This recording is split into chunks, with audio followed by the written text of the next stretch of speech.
Welcome to the Observe Day podcast, the show where we celebrate the days that matter. From holidays to meaningful observances, we bring you inspiring conversations, stories, and ideas to make each day count.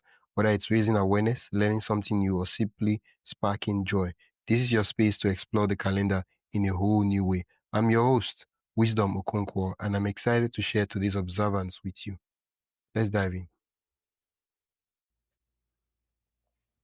Welcome to the Observe Day podcast, where awareness becomes stories that inspire action.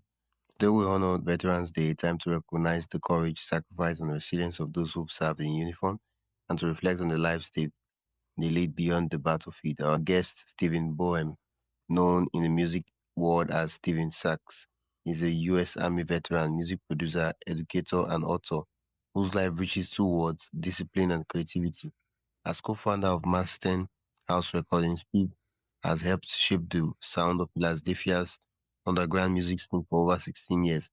He's worked with everyone from emerging artists to Grammy winners, built community platforms like the Master House Cyphers, and now channels his voice into storytelling through his debut novel, Invasion of the Punk Rockers Who Drink Blood, a wide heartfelt exploration of rebellion, identity, and survival. In this episode, we explore how the service uh, creativity and mental health intersect and how art can become a form for healing for veterans and creators alike. Welcome to the podcast, Steve.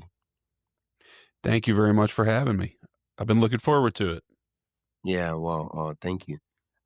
Steve, your journey from Army veteran to punk rock frontman and studio owner is one of reinvention. What parts of your military experience still echo in your creative work today? Well, I mean, I was always a punk rock kid. I started as a punk rock kid. It was the first time I really felt like I had a community was in punk rock. When in fact, when I joined the military, it was kind of shocking for a lot of people, including my dad. He was not really with me joining. He thought I was going to mess my music career up. I had already had the studio going by then, but a good friend of mine was joining and I just decided to do it too.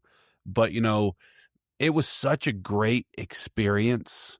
Um, just, it changed how I felt about it. Growing up as a punk rock kid, I had a different idea of what the military was than what it actually was.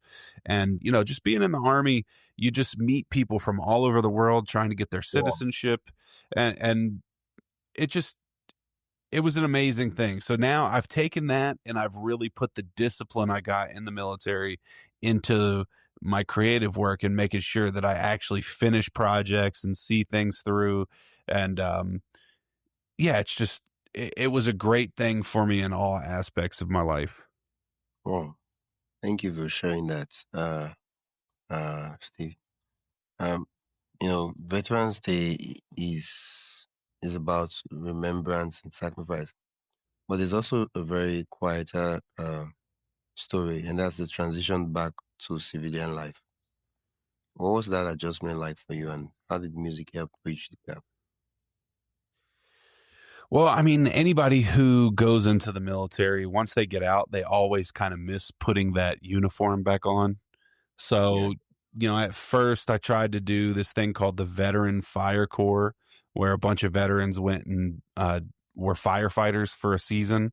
And that was great, just being back around people. And then in 2020, I went into the Tennessee Guard, just kind of, it's a once a month thing, get to put the uniform back on and just still get that kind of that feeling. And almost everybody in is prior service too. So it's awesome. And on Veterans Day, we actually do some cool stuff to honor veterans. And, there's always speakers that come to the National Cemetery in Chattanooga. So we get to go to that.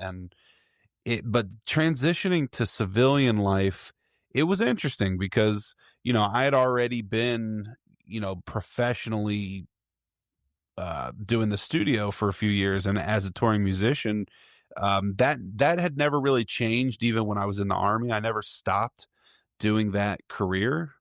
But again, like Yeah. I got all that discipline and everything. So for me, the transition wasn't too hard. It was more so just missing putting the boots on at 5 a.m.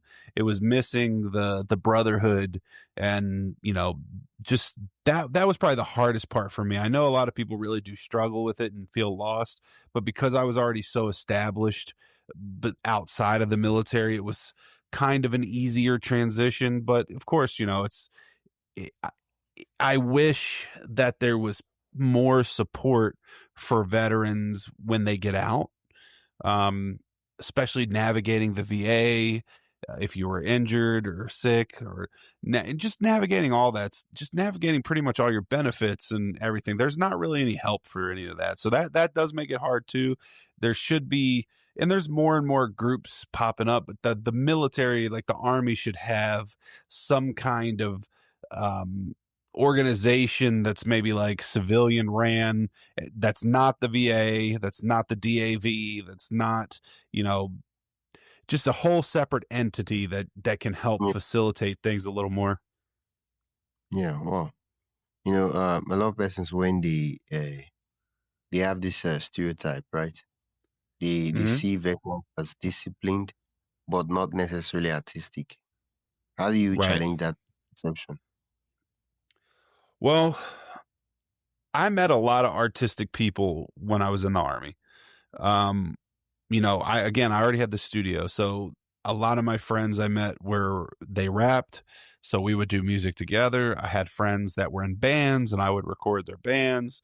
I had friends that were into video production, and I would help them where I could. So there are a lot of creative people, and it is definitely a stereotype, because I thought the same thing. I thought everybody in the Army was just going to be some kind of meathead kind of guy, and I really only ever met one guy like that in 12 years. So there's, you know, everybody in the military is just a person. They want to get health care. They want to help provide for their family. They want to go to school. They want to get their citizenship. There's so many reasons people join. And just like every other person, creativity is a hobby for so many people, and that extends to the military. So while it is a stigma for a lot of people outside of the military and think that everybody's just kind of a drone, it's definitely not the case when you're actually in.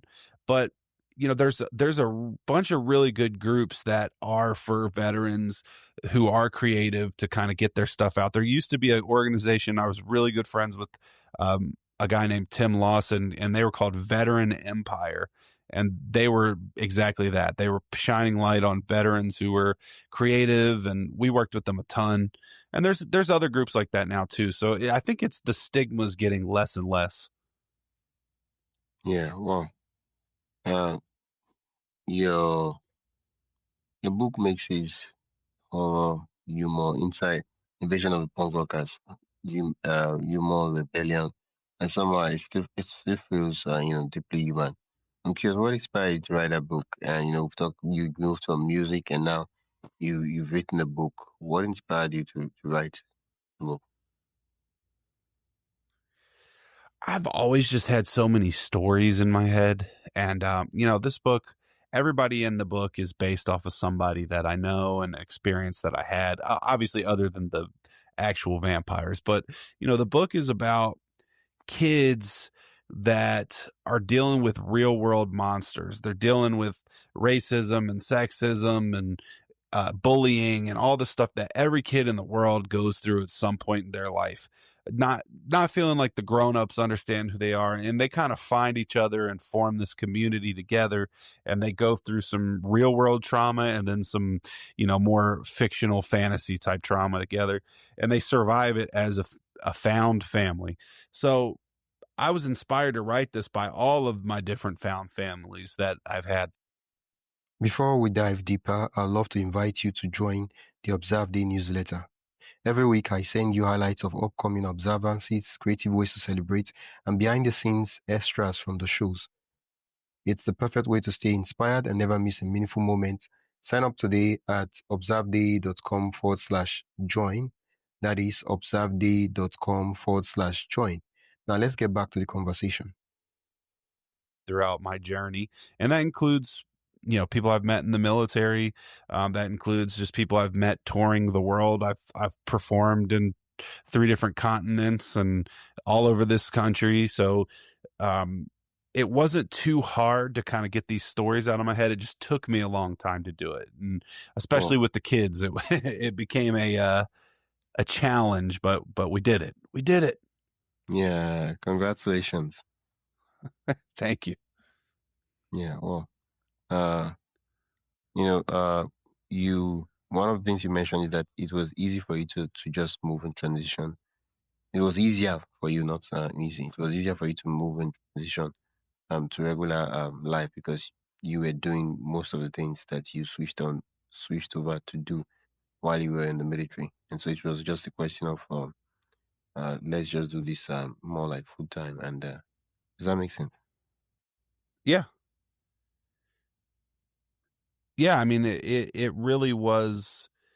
Um,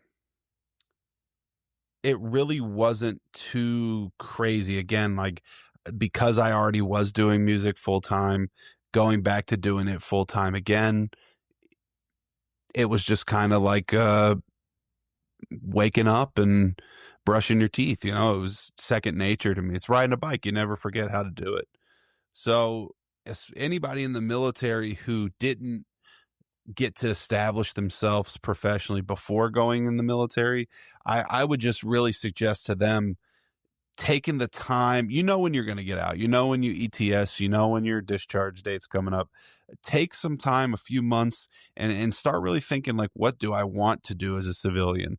If you're a creative person, there's so many things online, and now there's that what is it, school. There's so many communities on school and so many communities online that you can go and learn all these creative trades. um, I would highly recommend people start getting into that and setting themselves up for a civilian career. And I saw a lot of people do that too. Like a really good friend of mine, he was really into video production. He started getting into it, at the end of his army career, started using those checks to buy cameras. And then by the time he was leaving, he had a full-time job business he created doing video production. I saw another guy, he was really into protection. So he started doing bodyguard work for celebrities whenever they would come into town in Philadelphia. So there's so many people that are taking advantage of that time and taking the resources you get from the military. But again, if you do that, you're going to set yourself up for success, and you'll be way more happy that you did, and you won't have as much of that like lost feeling as a lot of people do. Yeah, well, thank you for sharing that, Steve. Yeah, of course. Veterans often find new missions in civilian life. I'm curious, what's your mission now as a veteran, a father, and a creative? Well, my mission for the last few years, other than just, my own personal creating and, taking care of my family, is really to help kids and other veterans and just people in general who want to be creative, especially if they want to get into music. I've really found a love for helping people create music. I've been teaching at a few nonprofit schools and colleges and online people how to do music production. I got my master's degree in music technology, so digital audio is my favorite thing to do. Teaching younger people how to make beats and how to record drums and how to just track vocals and all that stuff. And it's such a rewarding feeling uh, teaching somebody and then seeing them go and create and be successful. I've had several of my students work on huge projects, go and get jobs at recording studios. And it's just an amazing feeling. I genuinely hope that all the kids that I teach go farther than I ever even have or even can dream of going. It's just a very rewarding thing knowing that, this is shaping their lives, and one day they'll be providing for their families. And again, with veterans, just knowing that maybe it can help them not feel lost. So it's that's how I have found happiness. That's my mission now. Yeah, well, thank you for sharing that with us, Steven. Uh, what's the most valuable lesson you took from the army? The most valuable lesson I took from the army, and, I said something like this recently, but um, I really found that everybody just has more in common than they think. And I had already toured, I'd already been to Europe, I'd already been, to South America and Jamaica and the Bahamas, and I had already been to Canada and Mexico, and I've already performed all over. And when you're performing and touring as a musician, you see people briefly, but you don't really get the time to know their character. When you're in the military with somebody and you're really in the mud with them, you kind of learn people's character. And I learned it doesn't matter what religion you are, it doesn't matter what race you are, it doesn't matter where you're from. You really find out who somebody is um when the times are tough and you're going through traumatic experiences together.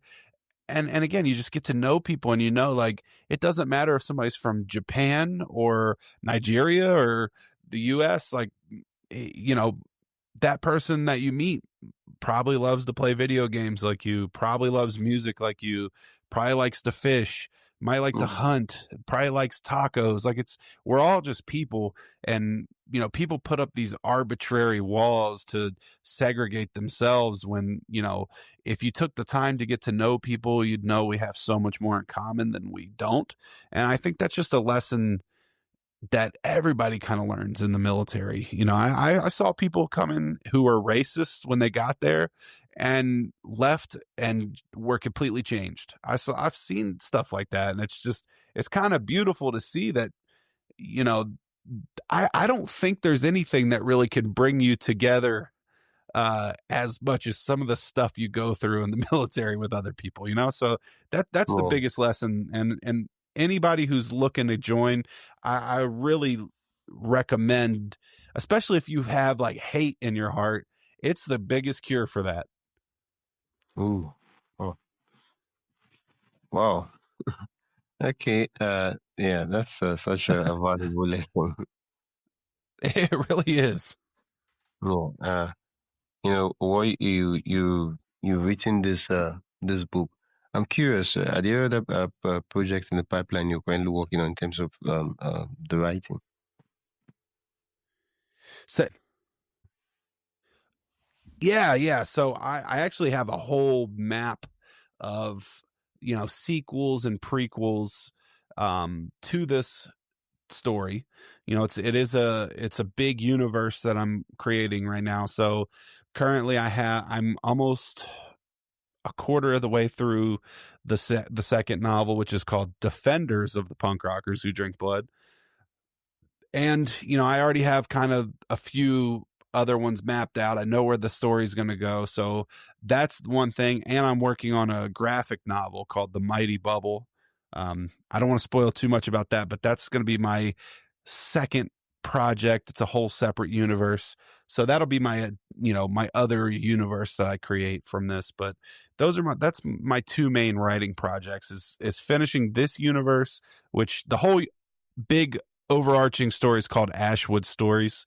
Um, so that's that, and then working on the Mighty Bubble universe as well.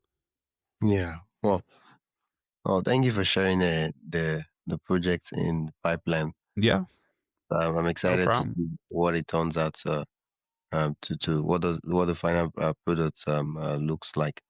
For listeners who want to like learn more about the work you're doing and also connect with you, where can they do that?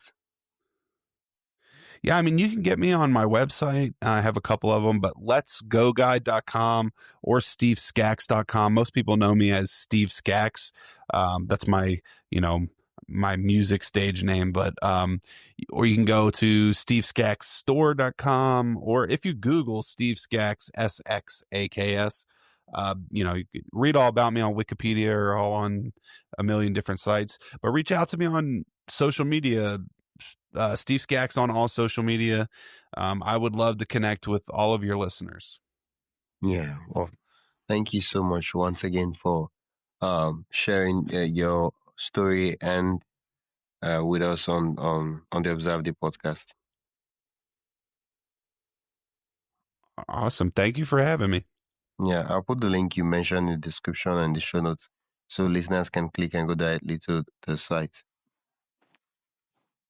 Awesome. Yeah. Oh. That's it for today's episode of the Observe the podcast. Thank you for spending your time with us as we explore today's observance. If you enjoyed this episode, be sure to subscribe wherever you listen to podcasts and share it with a friend who'd love to celebrate life special days too. Don't forget to join the newsletter at observeday.com/join for more observant stories, tips, and updates. Until next time, keep finding meaning in every day.